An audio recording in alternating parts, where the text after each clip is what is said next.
ये आपका modern periodic law जा रहा है। मॉडर्न पीरियोडिक लॉ, यहाँ डेफिनेशंस आप लिख लीजिएगा। Physical and chemical properties are elements, properties of the elements are periodic functions of their atomic numbers, यानी कि प्रॉपर्टीज रिपीट होता है, ये ध्यान रखनी है आपको। इसके बाद ये चीज तो हम लोग डिस्कस कर चुके हैं, नाम कैसे डाला जाएगा।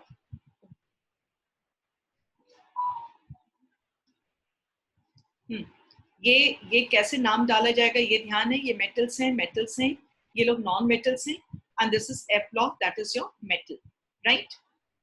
नेक्स्ट, इस केस में जो हम लोग सबसे पहले शुरू करने जा रहे हैं वो देखो, कुछ प्रॉपर्टीज हमको जानना बहुत जरूरी है पीरियोडिक टेबल में। प्रॉपर्टीज में क्या है कि ये प्रॉपर्टीज ही आपका डिसाइड करेगा, जानते हो, यही प्रॉपर्टीज पे डिसाइड करता है आपका पूरा केमिकल रिएक्शंस वगैरह। जैसे हम केमिकल प्रॉपर्टीज की बात करते हैं कि बॉन्ड बनाएगा, आणविक बॉन्ड बनाएगा, कुछ बॉन्ड बनाने की बात करते हैं, तो आपको पीरियोडिक इन सब एलिमेंट्स में कुछ जनरलाइज प्रॉपर्टीज है जिसको जानना आपको बहुत जरूरी है इस पीरियोडिक टेबल में। वो कौन कौन से प्रॉपर्टीज हैं पीरियोडिक टेबल में जो जिसका ट्रेंड तुमको जानना बहुत जरूरी है। तो सबसे पहला, पिछला हम लोग किए हैं, पिछले वाले में जैसे हमको याद आ रहे हैं, हम लोगों ने सबसे पहला प्रॉपर्टीज जो उठाया था वो कौन सा उठाया हुआ था, बैलेंस इलेक्ट्रॉन करते हुए। याद है हम लोग बात किए थे कि with in a group balance electron remain same. जल्दी से बोल दीजिए कुछ ये सही है या नहीं। Within a group what do we say, what has to be same, balance electron. Balance electron same होना चाहिए, ये बात हम लोग किए थे, ठीक है। तो अभी हम क्या करने जा रहे हैं वो देखो, इसमें कौन सी प्रॉपर्टीज हम पढ़ने जा रहे हैं जो कि पूरे पीरियोडिक टेबल का, केमिस्ट्री का, chemical reactions and physical properties decide करता है। उसमें है हमारा जो पीरियोडिक प्रॉपर्टीज हैं, जो रिपीट होता है, बार बार जो बोला जा रहा है कि properties are repeated, periodic properties जो कि केमिस्ट्री का आगे कैरेक्टर डिसाइड करता है। What are those periodic properties? पहला है आपका एटॉमिक साइज। हम ये बात समझेंगे कि पीरियोडिक टेबल में एटॉमिक साइज किसका ज्यादा है, किसका कम है, और क्यों ज्यादा है, क्यों कम है। First property is atomic size. Second is ionization energy. आपको पता है कि बाईं तरफ जो है मेटल्स ज्यादा हैं, उनको वो किसी से जुड़ते हैं तो उनको इलेक्ट्रॉन रिलीज करना है, उसके लिए खर्चा आता है आयोनाइजेशन एनर्जी। तो किसका आयोनाइजेशन एनर्जी ज्यादा? तुम सोचो कि मेटल को नॉन मेटल से कंबाइन करना है, तो मेटल को एक्टिव होने के लिए उसको इलेक्ट्रॉन रिलीज करना होगा। तो इलेक्ट्रॉन रिलीज करने वक्त किस मेटल को कितना खर्चा बैठता है, दैट इज कॉल्ड आयोनाइजेशन। ये ठीक से हम बताएंगे। और किसका आयोनाइजेशन कम है, किसका ज्यादा है, जिसका कम लगेगा नेचुरली वो बढ़िया मेटल होगा। तो ये बात जानना बहुत जरूरी है। पूरे पीरियोडिक टेबल का जो बाईं तरफ है आपका S block and D block, वो आयोनाइजेशन एनर्जी के, उसकी प्रॉपर्टी, केमिकल एक्शन, इस चीज पर डिपेंड करता है कि उसका आयोनाइजेशन एनर्जी का वैल्यू कितना कम है क्या ये क्या ट्रेंड है पीरियोडिक टेबल में, ये जानना जरूरी है। तीसरा, electron gain enthalpy and electron affinity.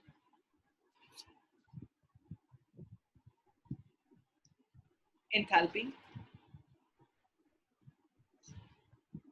And electron affinity,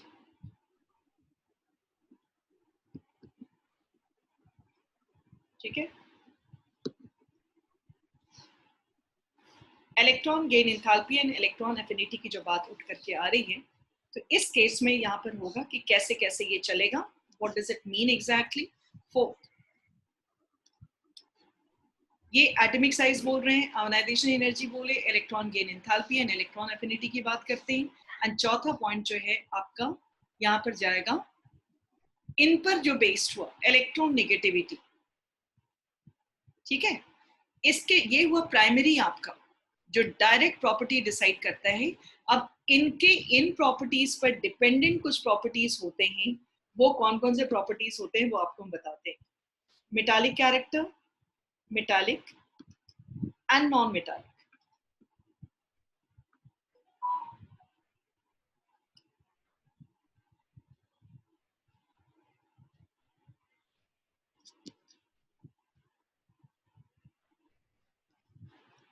ठीक है। और दूसरा जो है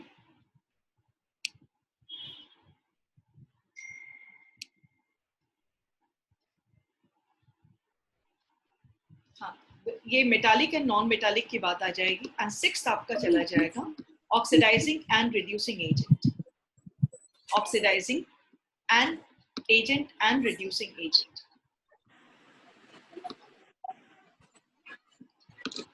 ठीक है, क्या हम लोग बात कर रहे हैं यहाँ पर?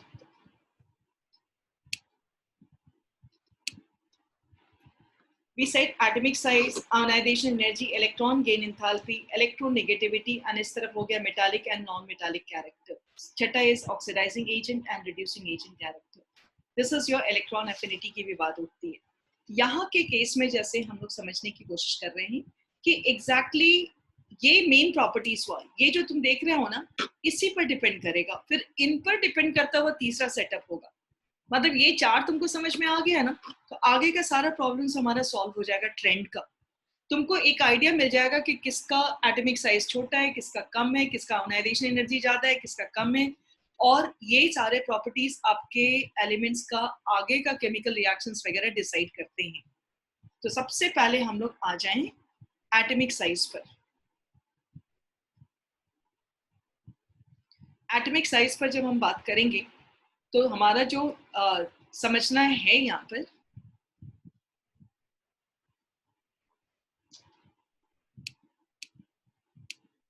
हाँ, सबसे पहले आइए, if you are taking here atomic size, first one,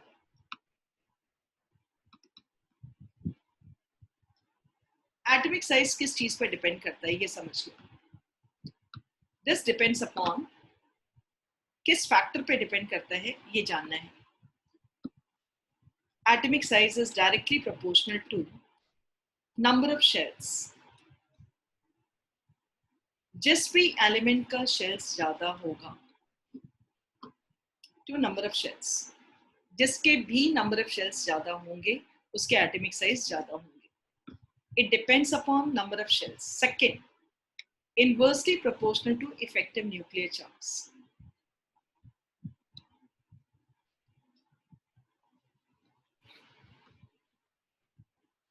ठीक है, atomic size is directly proportional to number of shells, inversely proportional to effective nuclear charge. ये हो गया डायरेक्ट फैक्टर, मतलब तुमको जब भी आंसर करना होगा ना तो इन्हीं के बेसिस पर आंसर करना होगा। It is directly proportional to number of shells and inversely proportional to effective nuclear charge. तुम्हारे लिए हो सकता है ये वाला टर्म बिल्कुल नया हो, ठीक है। इसके बाद तीसरा चीज जो एक्सेप्शंस बताना होगा, एक्सेप्शंस में बताना होगा atomic size is directly proportional to electronic repulsions in completely filled shells.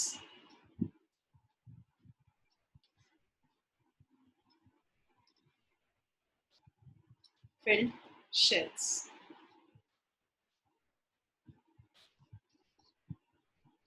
Directly proportional to electronic repulsions in completely filled shells.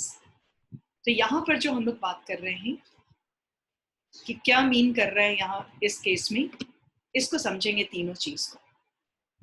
सबसे पहले एक बात बताओ, यदि हम आपसे एक चीज पूछते हैं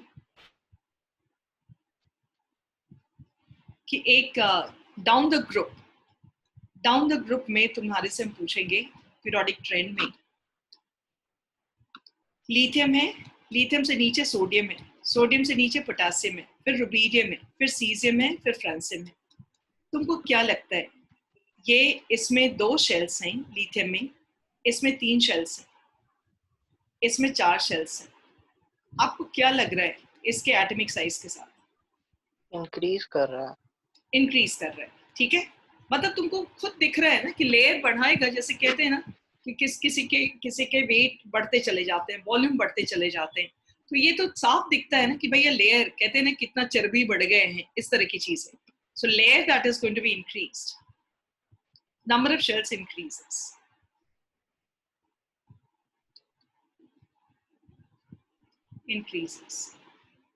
hence atomic size increases.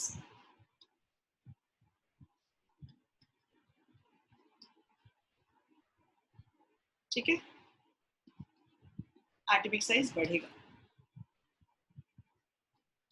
Number of shells increases, atomic size increases. कोई डाउट नहीं है? ये बताओ एकदम क्लियर है? तो ग्रुप में जो है डाउन द ग्रुप, ये तो अपना कॉमन सेंस बता रहा था, हमने पहले ही बोला atomic size directly proportional to number of shells, right? अब क्या है, अब हम अक्रॉस द पीरियड जा रहे हैं. Now we need to go across the period. Across the period में क्या होता है, जैसे हम एग्जाम्पल उठाते हैं. अच्छा देखो, हम एक आदत चाह रहे हैं आपको डालने का कि आपको कुछ हद तक एलिमेंट्स का सीक्वेंस एकदम याद रहे. एक बहाना, जो एक एग्जाम्पल हम उठाते हैं, तो बेटा एक बहाना है कि आपको एलिमेंट्स याद हो जाए. ये मेरा एक बहाना है, आपका भी बहाना होना चाहिए. मतलब हमको याद नहीं करनी है, आपको याद रखनी चाहिए. इसी बहाने से across a period, second period का एलिमेंट उठाते हैं. Lithium, beryllium, boron, carbon, nitrogen, oxygen, fluorine, and this is neon. देखो क्या है, इसमें सभी में दो शेल्स ही हैं बेटा, दो ही शेल्स हैं सभी में. 2 1 याद होगा, 2 2 2 याद है, 2 3 याद है. इनका जो सेकेंड पीरियड होने की वजह से इसके पास दो ही शेल्स हैं. अब सवाल उठता है कि जब नंबर ऑफ शेल्स बराबर होगा, if this is going to be same, then how are we going to do comparison? तब हम कंपैरिजन कैसे करें? 2 4 2 5 2 6 2 7 and 2 8, जब नंबर ऑफ शेल्स बराबर होता है, they are having across a period number of shells are same, shells remain same. ठीक है, लेकिन क्या चीज बढ़ेगा? इसके अंदर जो न्यूक्लियस के ऊपर पॉजिटिव चार्ज है, that is going to increase. As you move from left to right, क्या बढ़ता चला जा रहा है? यहाँ पर 3 प्रोटॉन है, यहाँ पर 4 प्रोटॉन्स हैं, यहाँ पर 5 प्रोटॉन्स हैं, 6 प्रोटॉन्स हैं. इफेक्टिव न्यूक्लियर चार्ज का मतलब जानते हो क्या है? न्यूक्लियस के अंदर जो प्रोटॉन्स बैठा हुआ है ना, वो अपने आखिरी वाले शेल को अपने कंट्रोल में करना चाहता है. ये बात को समझना जरा सा. It wants to control its outermost shell. एक एटम को स्टेबल तभी माना जाता है, तुम देखना कि क्लास में जो टीचर आते हैं, यदि वो डिसिप्लिन में काफी फॉलो कर रहे हैं, वो देखना तुम लास्ट वाले शेल को तंग करने की कोशिश करते हैं. आखिरी रो में जो बच्चे बैठे होते हैं ना, उस पर नजर वो ज्यादा ध्यान देते हैं. कुछ टीचर से क्लास संभलता नहीं है, तो पहला दूसरा कोई समझाते रहते हैं रो में, और पीछे कौन क्या कर रहा है उससे मतलब नहीं है. लेकिन जो टीचर अच्छे से पढ़ाते हैं, उनको लगता है कि मेरा पूरा क्लास का बच्चा सुने, तो आखिरी रो को बार बार डांटते रहते हैं, थोड़ा हिलने डुलने भी नहीं देते. तो उससे उनको लगता है, उसको इस चीज को हिलने डुलने नहीं देते हैं. इसका मतलब है, इसको कहते हैं बेटा इफेक्ट ऑफ न्यूक्लियर चार्ज. यानी कि न्यूक्लियस बैठा हुआ आखिरी वाले शेल को कंट्रोल करना चाहता है, और कंट्रोल करने के चक्कर में यदि आपका न्यूक्लियस के अंदर नंबर ऑफ प्रोटॉन्स लगातार बढ़ता जाएगा. दो ही शेल्स हैं, यहाँ पर 3 प्रोटॉन्स बाद सेकेंड शेल पे नजर गड़ाया हुआ है, यहाँ पर 4, यहाँ पर 5, यहाँ 6, यहाँ पर 7. क्या हो रहा है? प्रोटॉन्स यहाँ पर बढ़ता चला जा रहा है. 9 प्रोटॉन्स, ये 10 प्रोटॉन्स. इससे क्या होगा? बाएं से दाएं जो है नंबर ऑफ प्रोटॉन्स यदि बढ़ते जा रहे हैं, तो नेचुरली एटम्स का कॉन्ट्रैक्शन होगा. मतलब ये साइज आउटरमोस्ट शेल खिंचाएगा, तो थोड़ा थोड़ा जानते हो, इन लोगों का साइज घटता चला जाता है. With increase in number of protons, यदि 3 प्रोटॉन बाहर वाली शेल पे नजर गड़ाया है, 4 प्रोटॉन गड़ाया है, 5 गड़ाया है, 6 गड़ाया है, तो किस में तुमको ज्यादा लग रहा है? 9 प्रोटॉन्स में. आप बोलोगे मिस 10 के साथ थोड़ा एक्सेप्शन है, इनके साथ एक्सेप्शन है, इस पर हम आएंगे, बात करेंगे. लेकिन आपको समझना होगा, number of shells remain same, but effective nuclear charge increases. Nuclear charge यानी नंबर ऑफ प्रोटॉन्स का असर increases across a period. ठीक है, hence क्या लिखेंगे? hence atomic size decreases.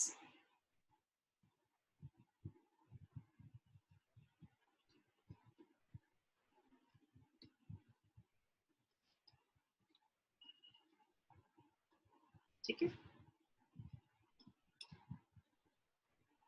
atomic size decreases. Next यहाँ पर हम लोग स्टार्ट कर सकते हैं. एटॉमिक साइज डिक्रीजेस की बात होगी। अब एक्सेप्शंस पे बात करते हैं। बेटा थोड़ा एक्सेप्शंस आ जाए। Ma'am, हाँ बोलिए। ma'am, do we even have to mention that क्या फिर से बोलिए, नहीं सुनाई दे रहे, बोलिए। the number of protons are increasing? Therefore, ये बेटा इसी वर्ड से आ रहा है। इफेक्टिव न्यूक्लियर चार्ज का मतलब ही है कि नंबर ऑफ प्रोटॉन्स बढ़ रहे हैं। Effect of nuclear charge. तो आपको बहुत ज्यादा वर्ड अपने मन में समझे रहो, तुम मन में समझे रहो, बहुत ज्यादा लिखने की जरूरत उसके बाद नहीं पड़ती है, ठीक है। yes, ma'am. अब आ जाइए आगे क्या हो रहा है, एक्सेप्शंस। एक्सेप्शंस में क्या है, जो 18th ग्रुप एलिमेंट्स हैं, जैसे हीलियम का एटॉमिक साइज हाइड्रोजन से ज्यादा है। Atomic size of helium is more than hydrogen. दूसरा, नियॉन का एटॉमिक साइज ज्यादा है, neon is greater than other elements of second group. और के साथ नहीं है ये बात। तो जानते हो यहाँ पर कौन सा फैक्टर वर्क करता है। ये जो हीलियम आपका एक ही शेल है और ये पूरे 2 इलेक्ट्रॉन से भरा हुआ है, they show electronic repulses due to completely filled shell.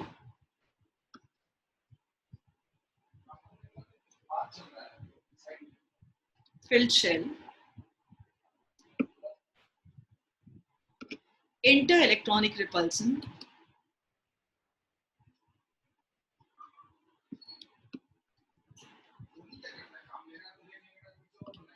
increases.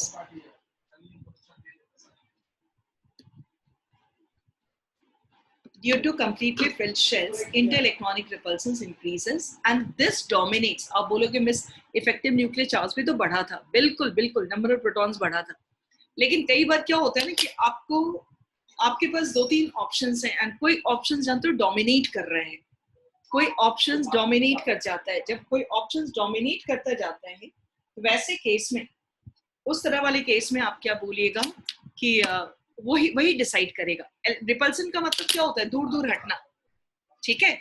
यहाँ पर due to completely filled shells inter-electronic repulsion increases and this dominates over, this overpowers, मतलब हावी हो जाना,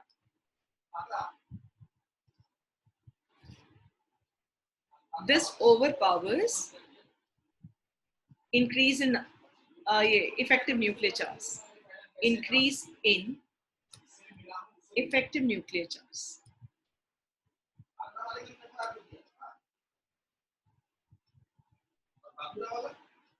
ठीक है।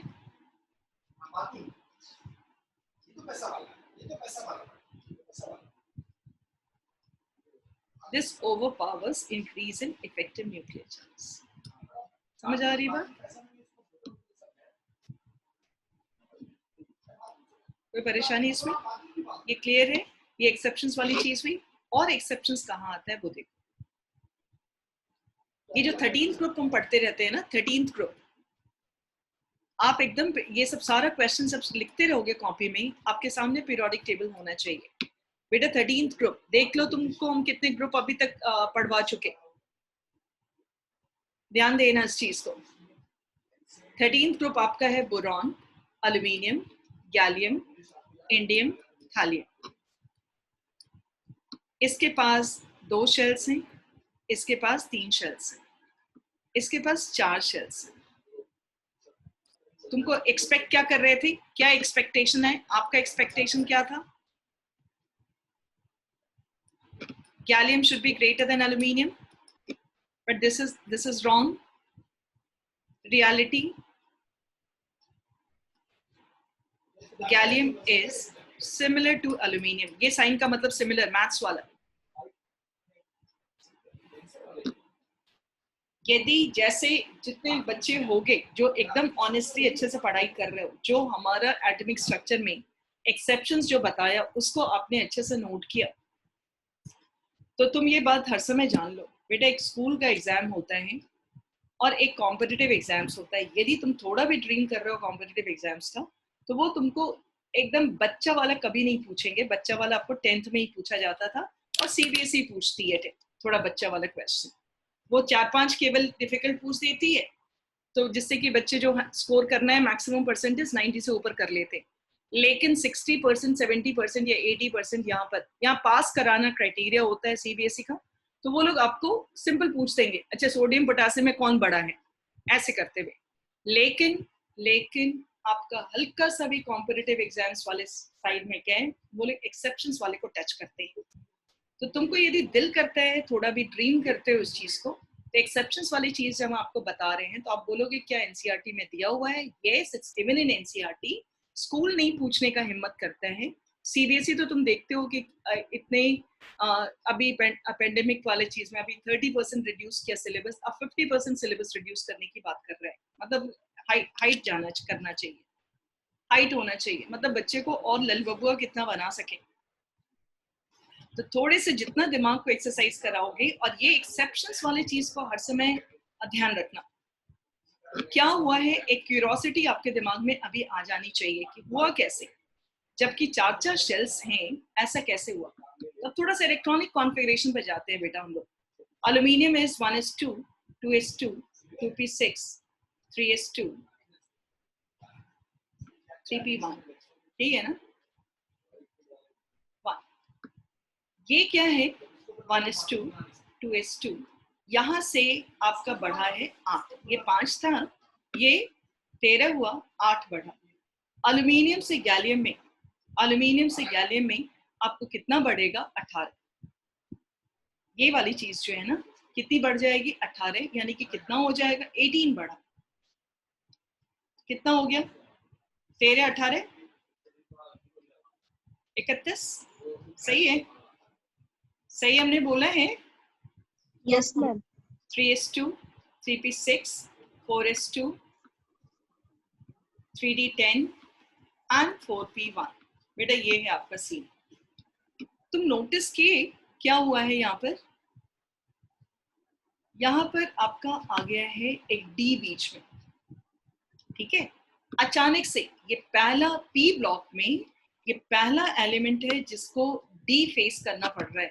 First element in periodic table in P block, इसके पहले सब डी वाले 30 तक Zn है इसके पहले। तो आप बोलोगे डी आने से क्या हो गया, ऐसा क्या हो गया इन लोगों के साथ। इसके बाद जो डी और एफ आ रहा है इसमें कोई फर्क नहीं पड़ता। ये पहला एलिमेंट को अचानक से डी शॉक मिला है, डी का शॉक।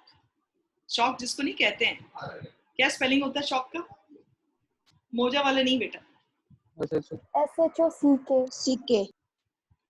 यही वाला ना, ये शॉक्स वाली चीज नहीं, ठीक है।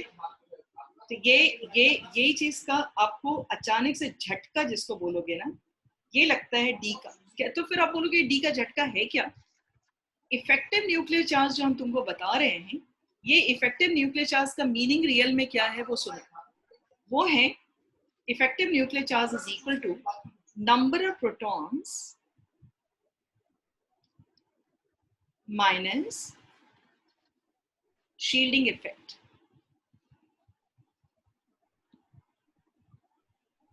अब ये चक्कर क्या है, ये चक्कर क्या है, यहाँ पर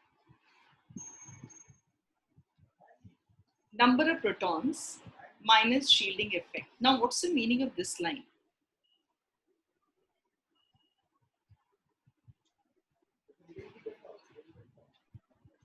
What it says. Okay. ये क्या बताता है, जैसे देखना एक चीज बेटा, ये जो न्यूक्लियस यहाँ बैठा हुआ है ना, ये आपको हमने पहले ही बताया है, ये आउटरमोस्ट शेल पे नजर गड़ाया हुआ है। जैसे तुम सोच लो कि यहाँ पर टीचर बैठे हुए इन्विजिलेशन कर रहे हैं और उनका ध्यान किस पर ज्यादा है, बाहर वाली शेल पर, ठीक है। तो इनका ध्यान इस पर ज्यादा होगा तो ये अपनी तरफ खींचने की कोशिश करेंगे बार बार। लेकिन इनके ध्यान को यदि तुम्हारा ये अचानक से, कई बार तुम देखते हो कि टीचर जैसे क्लास में घुसते हैं और बोलते हैं कि today we are going to conduct any test लेने के लिए, तुम देखोगे आगे का बच्चा भी पीछे जाके बैठ जाता है। माइक आपको खुला हुआ है बेटा, हमको ये बताओ कि क्यों पीछे जाकर के बैठने की कोशिश करते हो। टीचर ऐसे कोई डरावने टीचर रहते हैं तो वैसे भी बच्चे पीछे जाकर के बैठ जाते हैं, जो कॉपी वॉपी देखने की कोशिश करते हैं। बताओ क्यों पीछे बैठने की कोशिश करता है, हमको जरा सा सोच के बताओ। कंफर्टेबल लगता है। अरे व्हाट इज कंफर्टेबल? व्हाई? तुम लोग ट्राई किए हो, ये चीज हुआ है कि नहीं आपके साथ लाइफ में? पीछे भागते हो कि नहीं? तुम तो 4 साल से पीछे ही बैठ रहे। क्यों बैठते हो? कंफर्टेबल रहता है ma'am. What's the meaning of comfortable? Comfortable को कुछ डिफाइन करो। आपकी कॉपी कुछ है, वो टीचर की नजर नहीं रहेगी उस पर, नो मैम, सही है? वहाँ कोई डिस्टर्ब नहीं करता। वहां कर क्या रहे हो? पढ़ने जा रहे हो तो डिस्टर्बेंस क्या क्या है? और कोई बच्चे जो कुछ इंटरेस्टिंग चीज बताओ कि exactly why do you sit at the back. बताओगे तो आपको समझ में आएगा। Openly you speak here. Comfortable word का बेटा बहुत डिफरेंट डिफरेंट मीनिंग होता है। आप सोने तो पीछे जा नहीं रहे हो। कंफर्टेबल का मतलब यही हुआ कि आप झपकी मार सकते हो पीछे, मैम मोबाइल टीचर की खोल नजरों से सकते हो। बचने के लिए। किसके? टीचर के नजरों से बचने के लिए कि आपकी कॉपी, ये सच्चाई होता है। कंफर्टेबल का आपका मतलब यही हो रहा है। आप टीचर की नजर से क्यों बचना चाह रहे हैं? क्या टीचर को दिखता नहीं है वहां तक? नहीं दिखता है। इसलिए नहीं दिखता है क्योंकि उसके पहले जो बच्चे बैठे हुए हैं ना, they act as a shield. They act as a shield.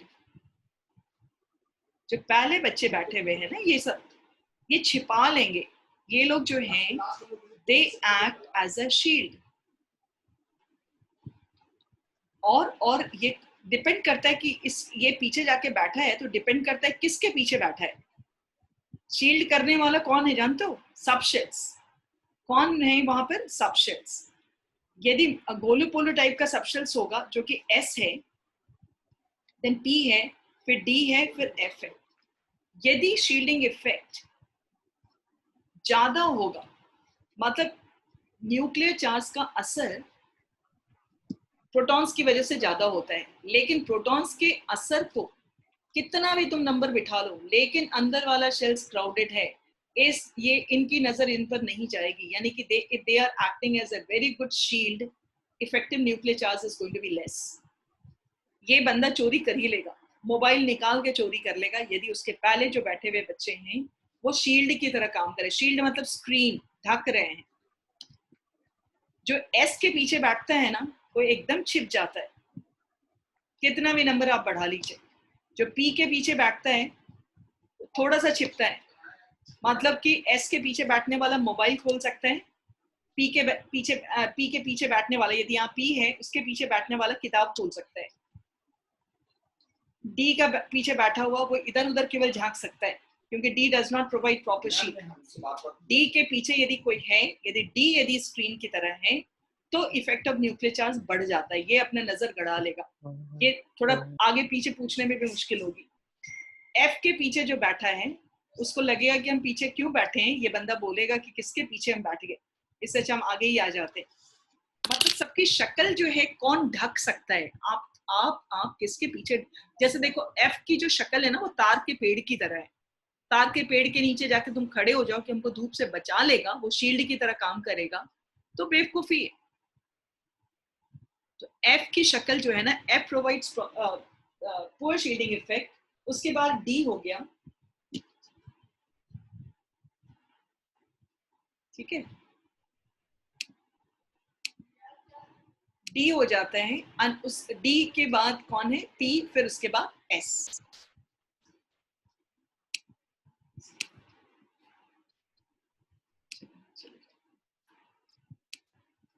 समझ पा रहे हो? तो हुआ यही चीज, यहां पर हुआ यही चीज। डी आ गया, डी की वजह से जो शील्ड होना चाहिए था ना, नहीं हो पाया।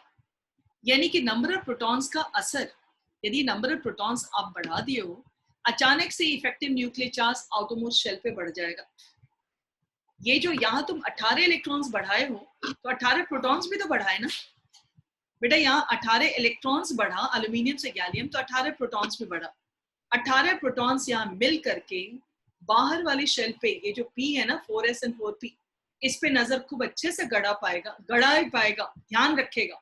क्योंकि ये लोग जो हैं किसके पीछे हैं? 3D के पीछे। And 3D does not provide proper shield. 3D ठीक से ढक नहीं पाता है। तो गैलियम के अंदर जो 18 प्रोटॉन्स बढ़ा, उसकी नजर बड़ी तेज हो जाती है, और वो ऐसा करता है कि इतनी तेज हो जाती है कि वो बाहर वाले शेल पे इतना कंट्रोल कर लेता है कि अपनी तरफ खींच लेता है उसको। मतलब कि from aluminium to gallium effective nuclear charge increases. हम क्या आंसर लिखेंगे? From aluminium to gallium, from, खूब अच्छे से जानते हो इसको, टाइम देके समझना भी। Gallium effective nuclear charge increases, charge increases abruptly, अचानक से,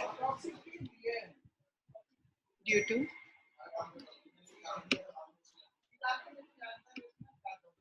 charge increases abruptly due to effective nuclear charge। जानते हो अचानक से बढ़ जाएगा। क्यों बढ़ेगा? Due to poor shielding effect caused bye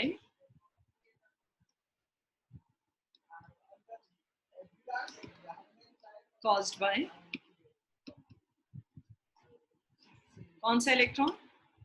3d electrons. तो आप बोलोगे कि मिस शेल भी तो बढ़ा था।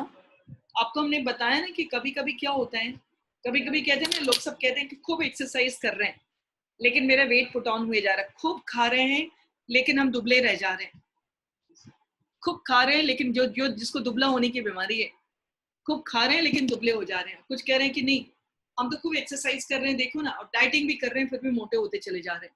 तो बेटा कोई दूसरा फैक्टर जो है ना, सबको पता है कि कम खाइएगा तो दुबले होइएगा, लेकिन पता चला कि वो बंदा मोटा होता चला जा रहा है, तो उसके पीछे रीजन क्या है? जरूर उसके शरीर में कोई दूसरा फैक्टर वहां डोमिनेट कर रहा है। मेरी बात समझ रहे हो? एक ही चीज से हेल्थ नहीं बनता है, number of things are there. तो यहाँ पर जो आपका increase in effective nuclear charge है, that dominates over increase in effective nuclear charge, dominates over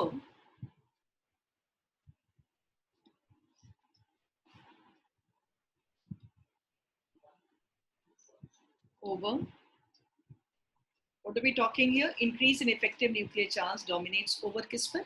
Increase in number of shells। याद रहेगा आपको? Number of shells। हो गया? बोलो हो गया? ठीक है, इसके बाद आइए क्या करने जा रहे हैं हम लोग। इसके बाद है हम लोगों का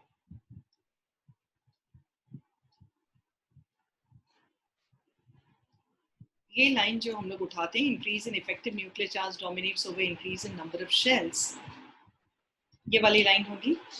इसके बाद हम लोग आते हैं एक्सेप्शंस और कहाँ हैं।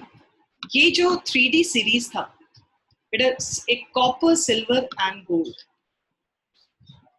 11th ग्रुप का एलिमेंट है। 3D series, 4D series and 5D series. यहां से 29 अब 18 बढ़ाओ, 18 बढ़ाओगे तो कितना होगा? 47। अब 47 से आप 32 बढ़ाइए, 47 से 32 79 हुआ। 79 है, ठीक है क्या? कॉपर कितना है? 29 ही है ना, 18 बढ़ाइएगा तो ठीक लिखे हैं? हेलो yes, ठीक है। अच्छा बेटा ये देखो, आपको क्या लग रहा है? यहाँ पर 4 शेल्स था, यहाँ पर 5 शेल्स है, तो ये चलो मानो एटॉमिक साइज बढ़ गया, ठीक है। लेकिन यहाँ नीचे जो है गोल्ड में 6 शेल्स होने के बावजूद 32 इलेक्ट्रॉन्स बढ़ने के बावजूद atomic size decreases, atomic size decreases.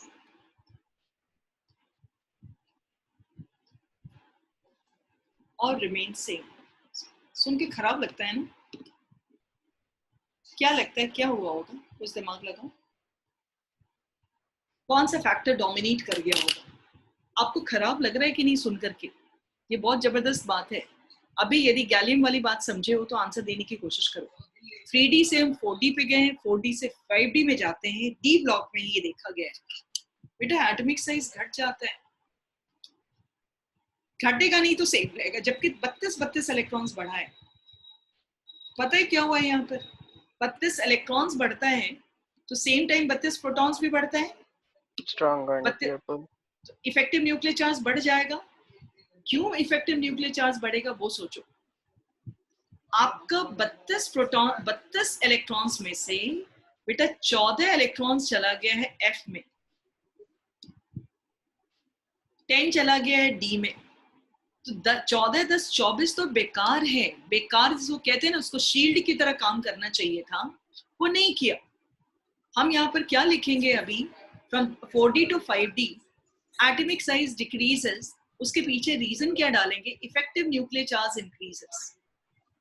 बेटा क्या होगा, effective nuclear charge increases from 4d to 5d series, effective nuclear charge dominates over increase in number of shells from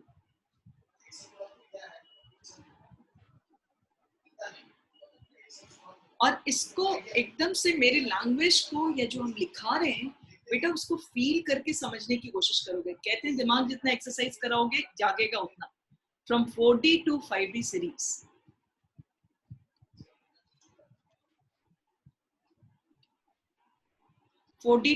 series, effective nuclear charge dominates over, effective nuclear charge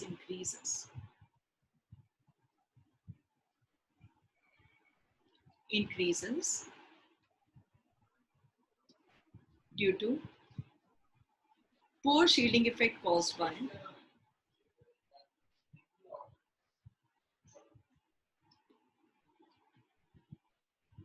caused by 4f electrons.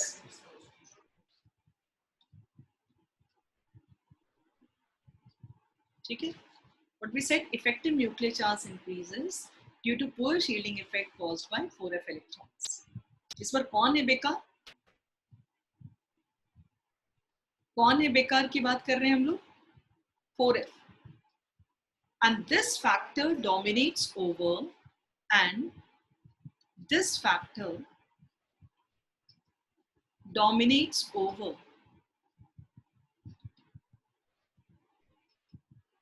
increase in number of shells.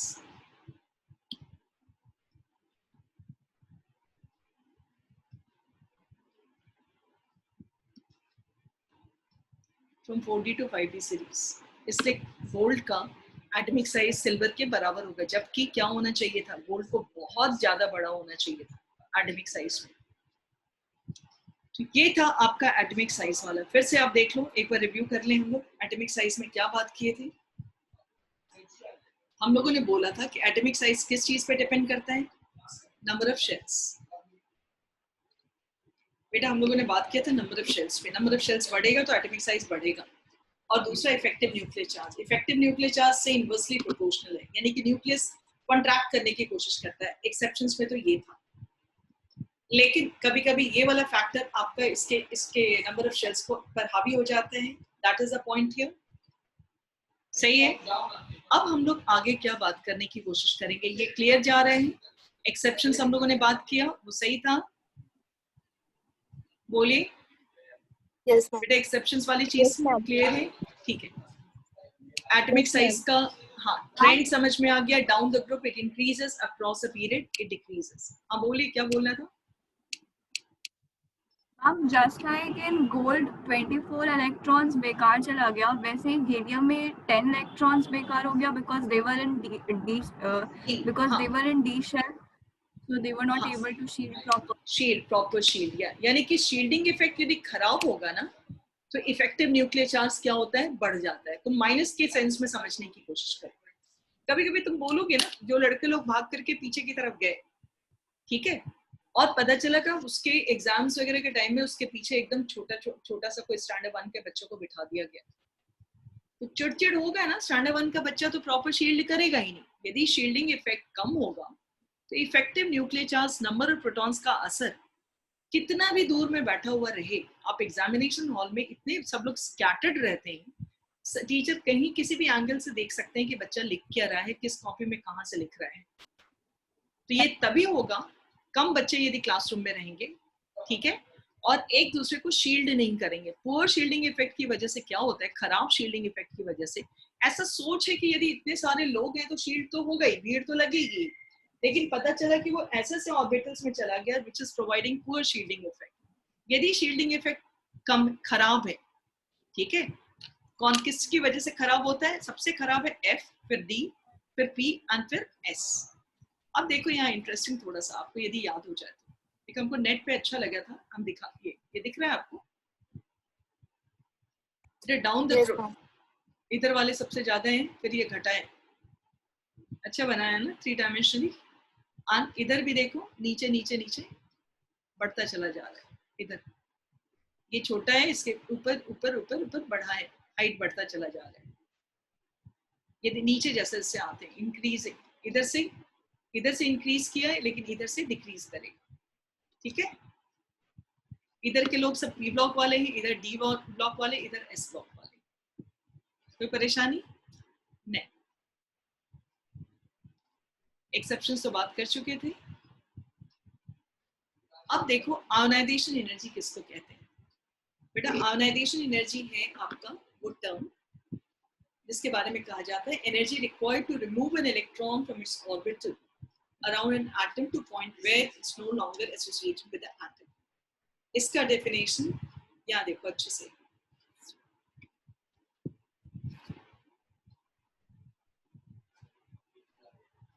यहाँ पर कहा गया है ionisation energy जो term होगा इसमें amount of energy required to remove electron from the outermost shell in gaseous state.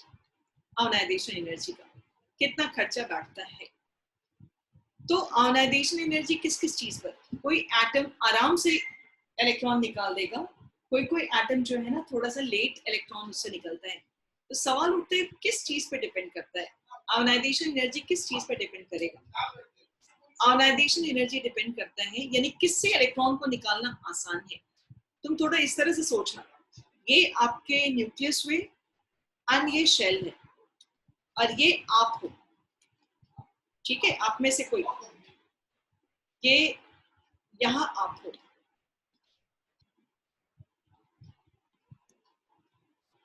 अब हमको बताओ कौन इलेक्ट्रॉन आराम से सिनेमा देखने के लिए रात में जा सकता है? ए बी सी, ये पेरेंट का कंट्रोल है।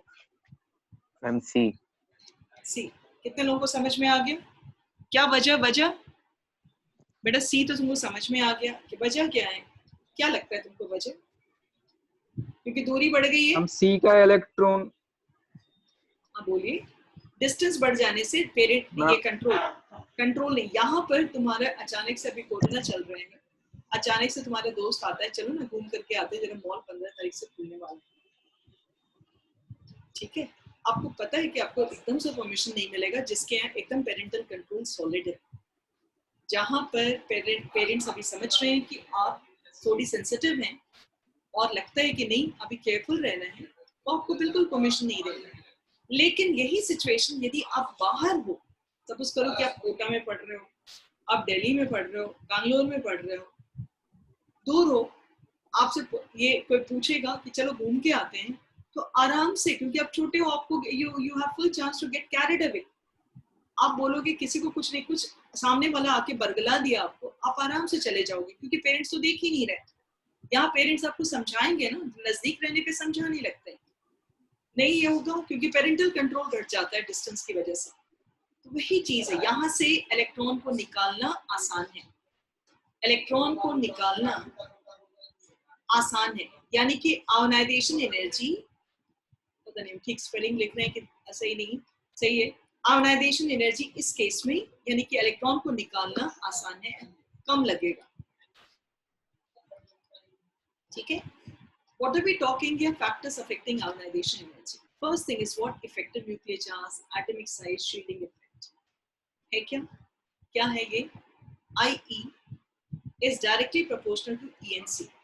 यदि पेरेंटल कंट्रोल बहुत ज्यादा होगा तो बहुत ज्यादा खर्चा बैठता है इलेक्ट्रॉन इसका, एनर्जी का, ठीक है।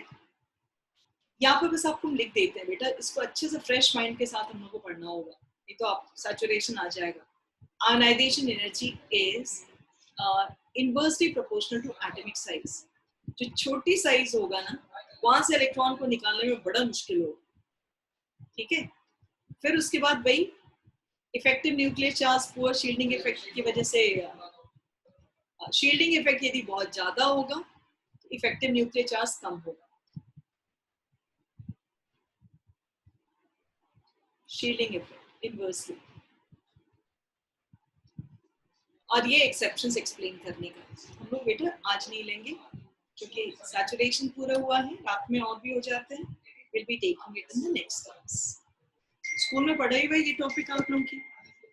अब बताओ कि इसमें से कुछ क्वेश्चंस आपको पूछना है, खटाखट कुछ पूछिए, यू कैन आस्क हिम, क्योंकि हम आपके साथ जल्दी नहीं जा सकते। तो